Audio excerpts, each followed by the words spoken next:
Subsecretario de Hacienda, señor Alejandro Mico. Comencemos con el IMASEC.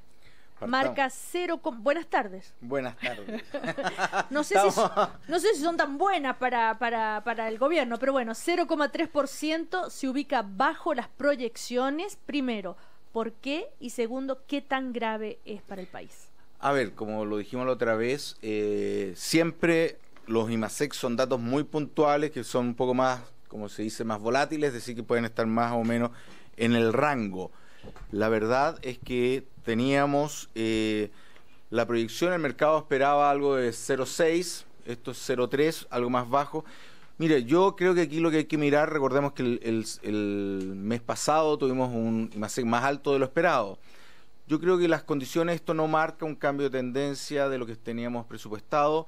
Todavía vemos que a final de este año vamos a tener un aumento del crecimiento de la economía y para tener un próximo año bastante mejor, esperando que la economía crezca un 3,6 el próximo año. Todavía esto es un dato que no marca tendencia para nada y creo que lo importante es ver cómo está la economía, cómo se está ajustando a el menor crecimiento que hemos tenido en los últimos meses, que nosotros pensábamos que iba a ser una recuperación un poco más rápida.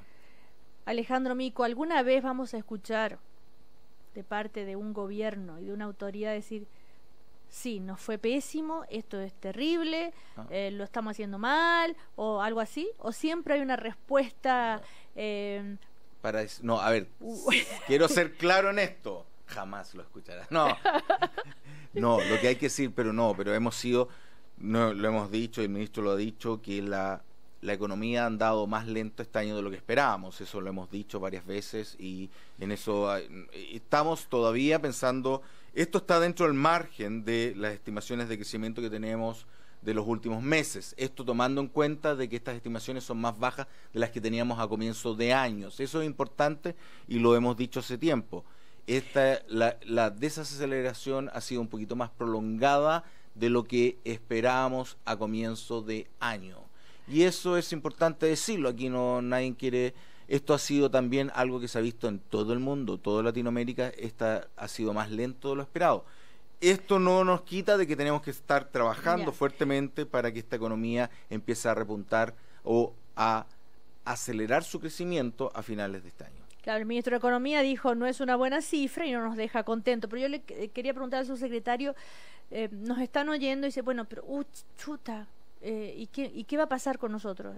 ¿En qué nos afecta concretamente? Sin duda aquí el tema, y esto obviamente una actividad económica más lenta empieza a afectar primero en que los aumentos de los ingresos de las personas va a ser menor de que si tuviésemos una actividad más acelerada. ¿Por qué? Por dos razones. Los aumentos de los ingresos de las personas. Es decir, yo gano 300 lucas y ¿qué va a pasar? ¿O 500 lucas? ¿Qué pasa? Es más difícil que el próximo reajuste sea mejor, sea más un reajuste que se hace según el crecimiento de la economía. Por lo tanto, si la economía anda más lento, tenemos que decir, ¿saben qué? Por desgracia vamos a tener que los salarios van a crecer menos de que si la economía estuviese más bollante, por un lado. Por otro lado, tenemos de que el aumento del número de empleos en la economía es más bajo si la economía anda más lenta.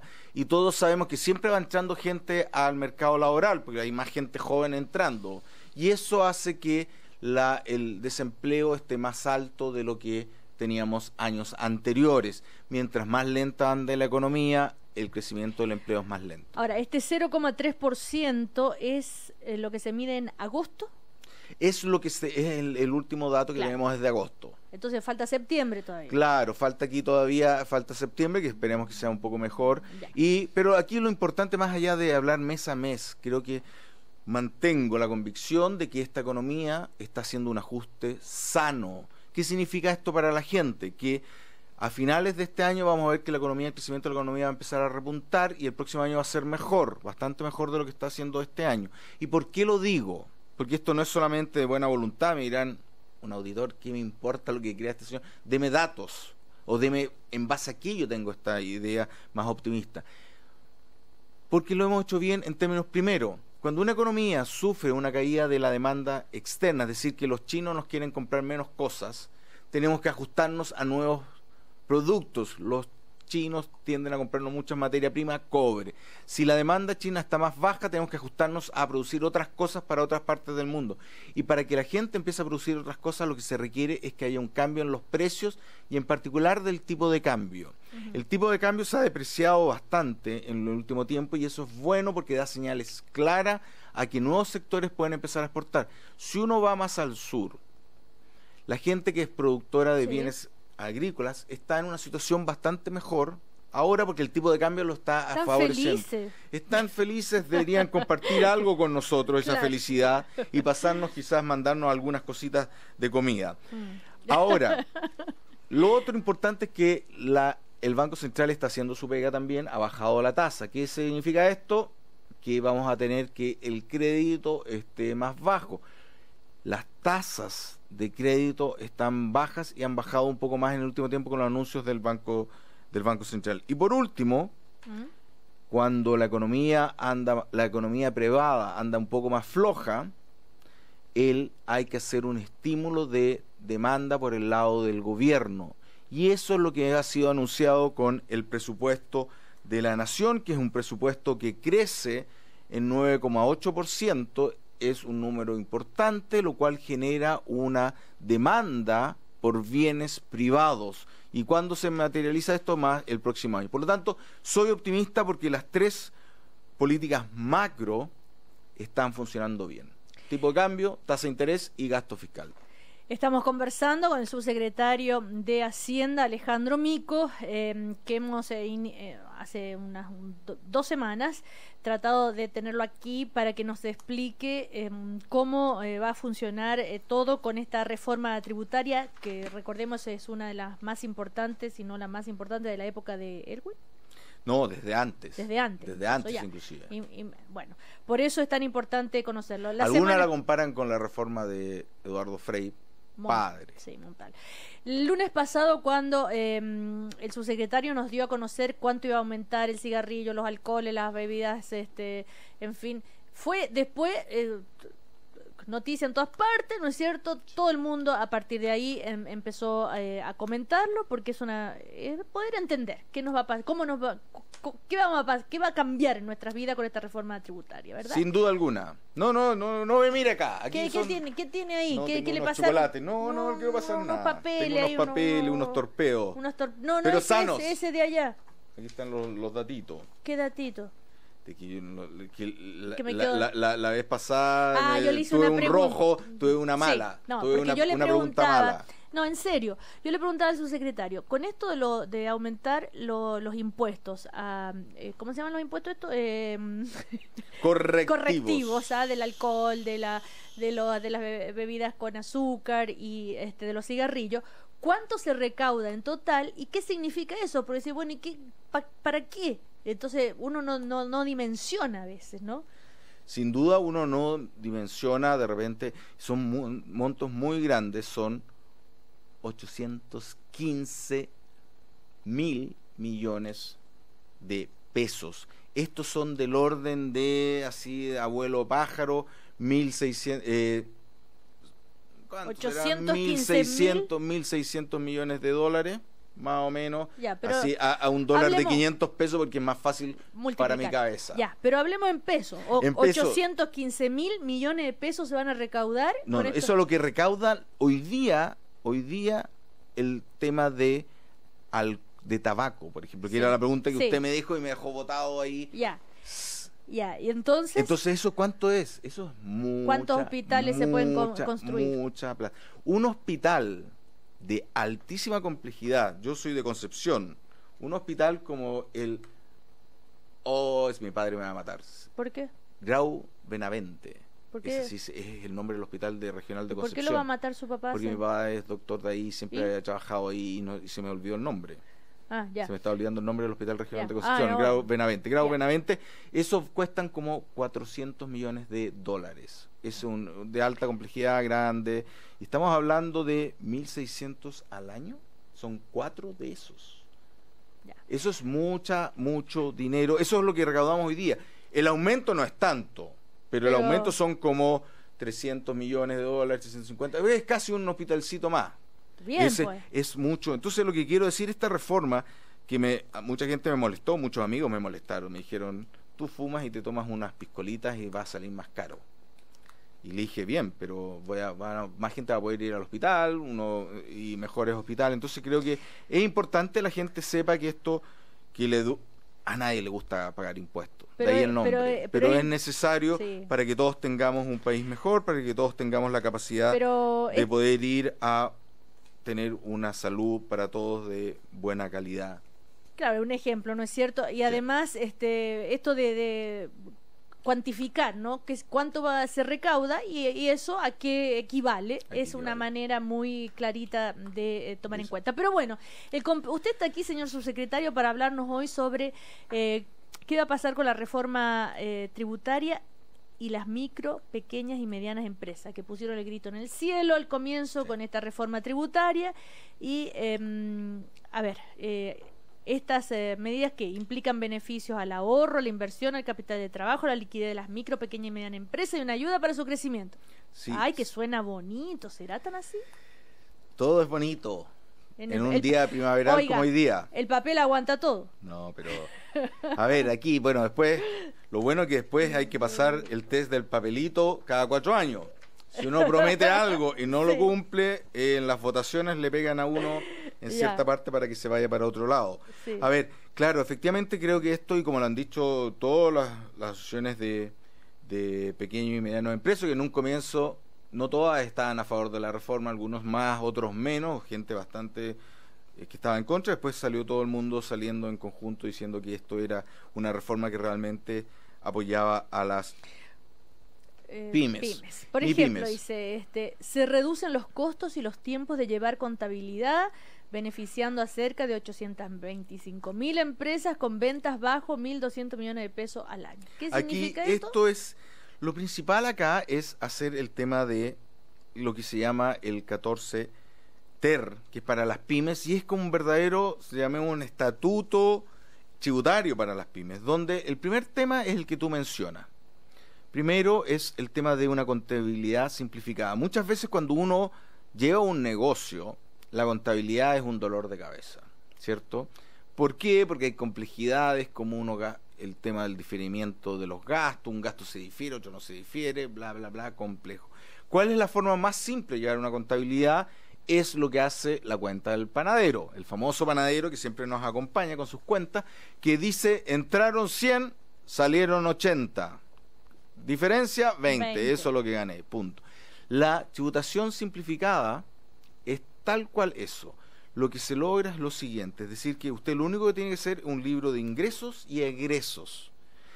Esto es, por ejemplo, si yo compré 2 quintales de harina, a 100 cada uno son 200 pesos, y compré un horno a 500 pesos, que tuve de egresos 200 más 500, todo sumando, así, sumando lo que se me fue, 700. Y después vendí en el año 1000. Quedan 300.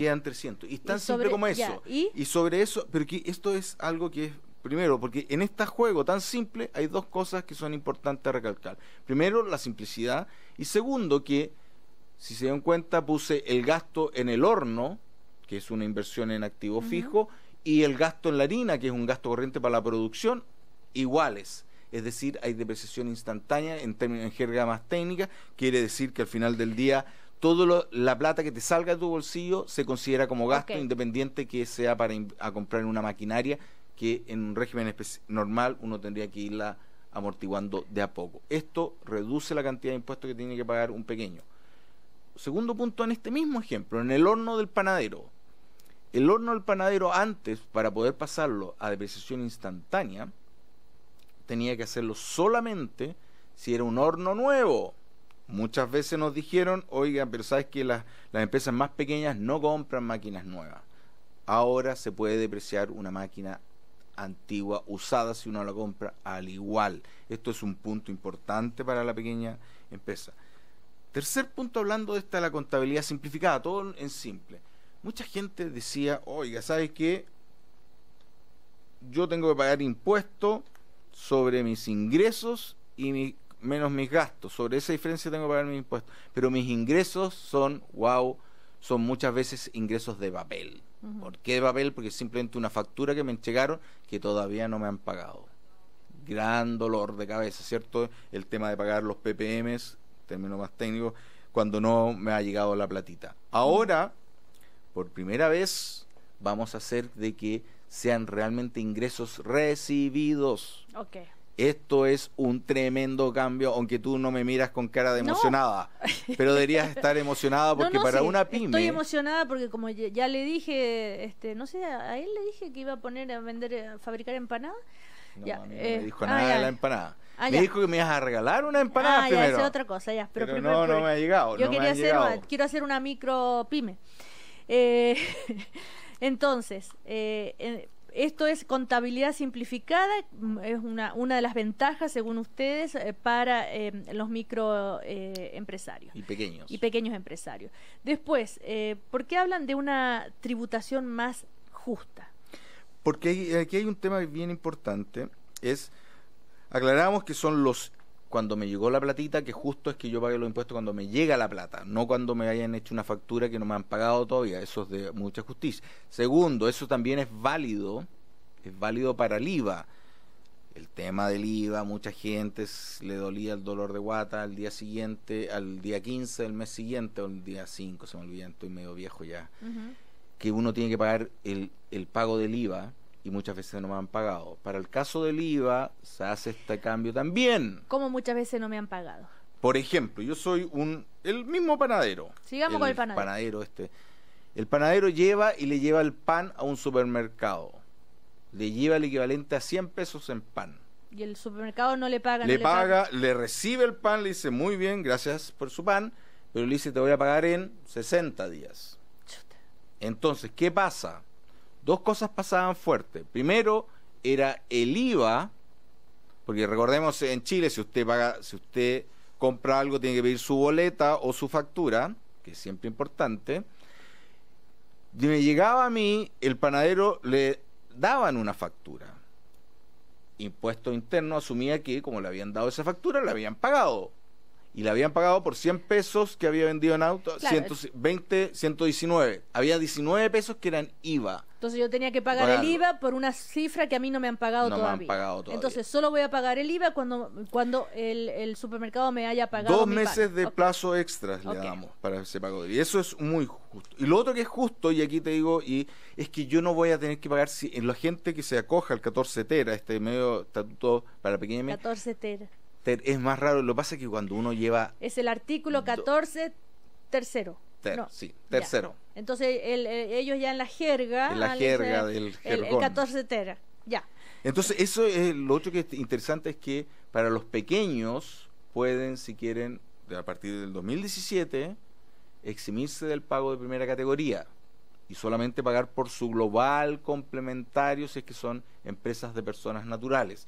¿Qué quiere decir esto? Imagínense que te instalas con tu amansandería, que va a ser empanadas. Ya. Y eres una persona que te dejas de la radio, porque yo sé que tú ganas muy bien en esta radio, claro. Por lo tanto tienes que ir y te dedicas solamente a la empanada, y la empanada no te va muy bien al comienzo y ganas 500.000 pesos mensuales, utilidades para Ojalá. ti, utilidades, 500.000 pesos mensuales de utilidades, ¿ok?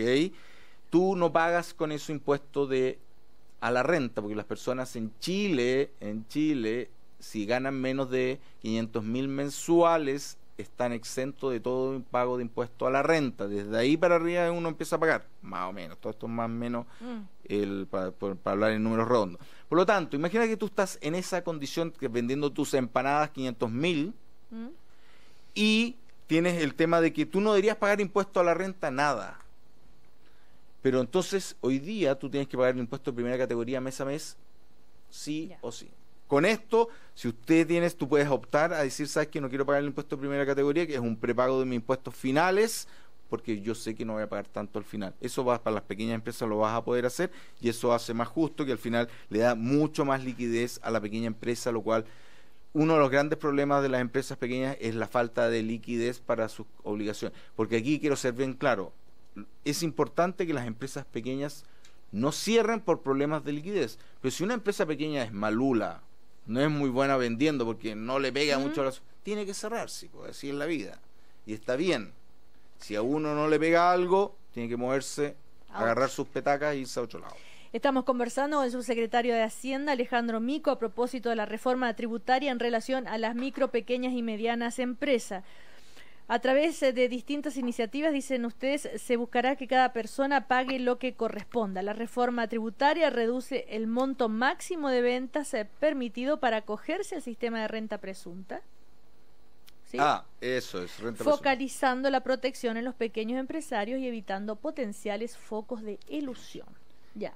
Entonces, renta presunta. ¿Qué es la renta presunta? Que se habló tanto ese día. Fue pelea, fue golpe, fue... Ya. ¿Y? Fue. Y ahora es lo que quedó. Dos cosas primero. Hablemos qué es la renta presunta, por qué existe. Cortito. Renta presunta es cuando es algunas empresas muy chicas, uno no quería que gastaran tiempo haciendo contabilidad y decimos, vamos a suponer de que usted gana tal cantidad de plata por ley. ¿Ok? Renta presunta, en base a lo que vale, por ejemplo... Una presunción. Una presunción. Imagínate que es en base de... Usted tiene una cantidad de tierra pequeña, el valor de la tierra está tanto, yo voy a suponer que usted gana una fracción de lo que vale su tierra. Y eso se hacía porque era muy complejo y no valía la pena complicar a alguien que ganaba muy poco haciendo contabilidad. Esto tenía caso para la agricultura, transporte y minería. ¿Qué pasó? Como es renta presunta, si uno vende mucho, le conviene echar en renta presunta porque gana mucho y te pagaría mucho más impuestos si tuviese una renta efectiva y no presunta. Entonces, lo que hicimos fue, partimos haciendo una bajamos los límites de rentas supuestas para los cuales se podía aplicar la renta presunta. Por ejemplo, en el caso de la minería de más o menos 1.000 millones de pesos anuales, pasó a solamente 410 millones de pesos. En el caso de la agricultura, de 340 millones de pesos que uno podía tener antes, más o menos a 216. Y transporte bajó de 126 a 120 millones. Eso se bajó un poco los límites. No es mucha la bajada, pero deja fuera al 50% de las ventas que se hacían pasar por renta presunta. Por lo tanto, esto es una cantidad, lo que queríamos sacar la gente que tenía más ingresos, porque para eso pueden llevar contabilidad completa y que paguen lo que corresponda nomás sin presunción alguna. O sea, para que sea más justo. Para que sea más justo, un tema de justicia, y habían focos de elusión acá que se paran por otros mecanismos que no los voy a mencionar, que son más técnicos, pero había problemas de ilusión que estamos abordando también en este punto. ¿Usted es capaz de decir en un minuto qué significa esto de que se rebaja el pago de impuestos provisionales mensuales? Totalmente. ¿Por qué? Cuando yo pago los impuestos, los pago una vez al año y se pagan en abril del año siguiente, ¿cierto? Si yo tengo que pagar 100 pesos en abril del año siguiente, lo que pasa es que uno empieza a prepagarlos mes a mes para que el golpe en abril del año siguiente no sea tan fuerte. Lo que uno generalmente paga es proporcional a los meses que hay. Dirían 8 pesitos más o menos pago mensualmente. Eso es solamente un prepago por el pago de impuestos de primera categoría global complementario que tengo que hacer a final de año en abril del año siguiente. Eso es simplemente los PPM, los llamados famosos PPMs. Okay. Pago provisional mensual. Bueno, en todo caso, a ver, yo acá me puedo sentir identificada, porque dice, todo dueño, dueña o socio y socia que tenga una utilidad mensual inferior a 0,3 millones de pesos no pagará más impuestos. O sea, eso, la microempresario o el mediano empresario. ¿Ah? Eso es lo que te mencioné, ¿de acuerdo? Claro, ya. Y con la reforma tributaria, el 95,5% de las empresas del país no pagarán más impuestos. Incluso podrán pagar menos si utilizan correctamente los incentivos que otorga la reforma tributaria. Exacto. Es decir, que el 95,5% de las empresas de Chile, ¿qué empresas son? Son más pequeñas, pero no son tan pequeñas. Son hasta Medianas. El 85% llega hasta empresas, que está la tablita ahí, que no la pueden ver, pero son empresas hasta tramos de venta de, digámoslo, desde estamos hablando de empresas hasta... Pero del total de las empresas en Chile, el 95,5% sí, son pequeñas, medianas. 97% de las empresas son pequeñas, micro, pequeñas o medianas. O sea que hay un 3% Sí, solamente de las grandes de empresas. las mega empresas, que son las más grandes. Así es en casi todas partes del mundo, ¿sí? Me sorprende. Así es la vida, así es la economía, siempre sorpresiva y sorpresosa. Bueno, oiga, que le vaya muy bien. Sabemos que se va esta noche a la Asamblea del Banco Mundial. Me voy al tema, y esto un poco para ver cómo va el pulso de la economía mundial. Son cada 2 veces al año se juntan los economistas, los ministros de Economía, en un glamour muy grande ahí. Espero que traiga buenas noticias, su secretario. Espero que traigamos noticias para enfrentar la economía. La economía a nivel mundial está andando un poquito más lento, pero por eso estamos haciendo una serie de medidas a nivel de gobierno para enfrentar esta situación económica de desestabilización, que como dijimos ya, se ha demorado un poquito más de lo que esperábamos, pero por eso ya estamos reaccionando. Todas las políticas macro están funcionando.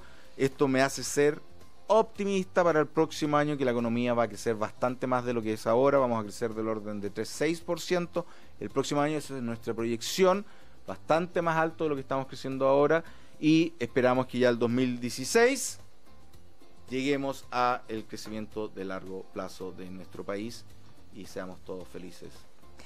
Que le vaya muy bien, su secretario Alejandro Mico. Buen viaje. Muchas gracias. Hasta la próxima. Chau, chau. Chau, chau. El Día del Amigo, ese